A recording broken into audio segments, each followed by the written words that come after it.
A security camera captures a political assassination in Mexico. Supporters of a congressional candidate in federal elections, Fernando Peron, gather after a rally.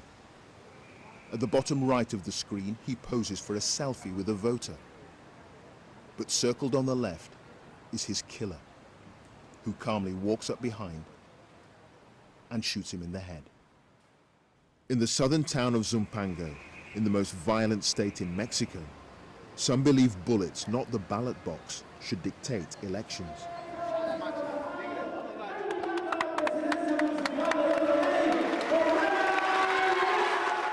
Mario Chavez knows he's a marked man. He's running for mayor of a town where drug cartels and criminal gangs jostle for influence and power.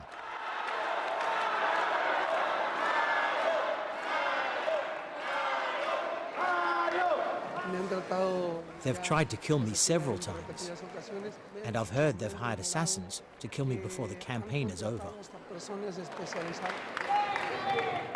I'm scared, but I'm going to continue for these people who are with me today. They want to see real change. They have hope, a dream, a desire to change this town.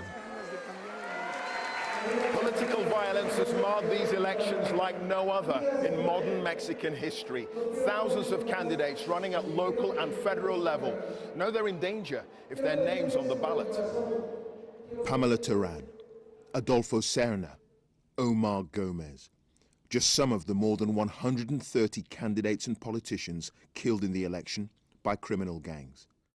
These men and women were not corruptible. They couldn't be bribed, so they were murdered.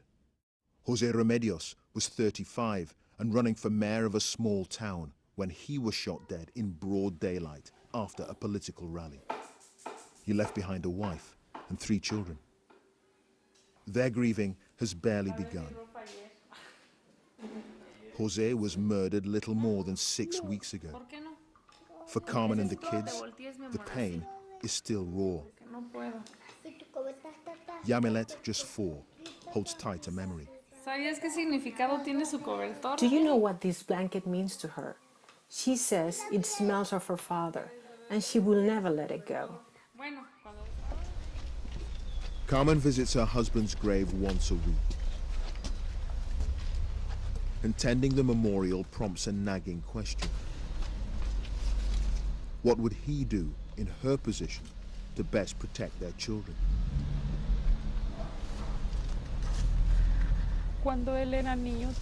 When he was a kid, his father died young, and he always told me it was hard not to have a father figure. And now I see the story repeating itself with my children. Claro que es difícil.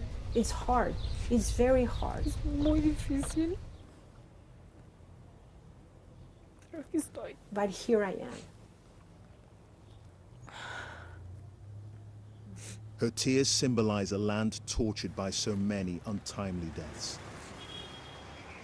Lives cut short by violence.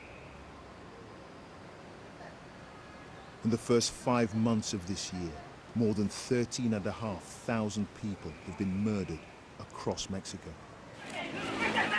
And no one seems to know how best to beat the criminal gangs that are fighting turf wars and killing at will.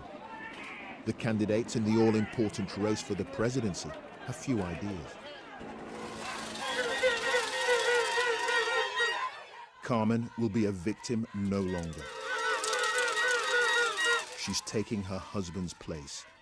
She's running for mayor. I'm tired of insecurity, and I know you are too. Enough. To our communities, we're going to bring back peace and tranquility. Here I am. I am standing for my husband's dreams.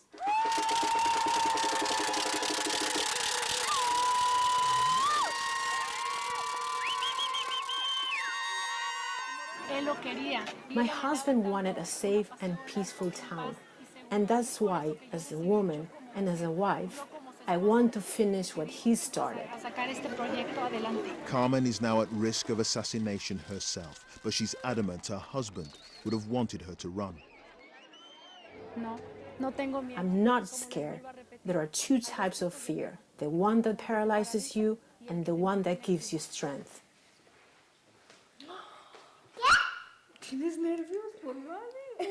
Her painful calculation that the security of every child means she must make a stand.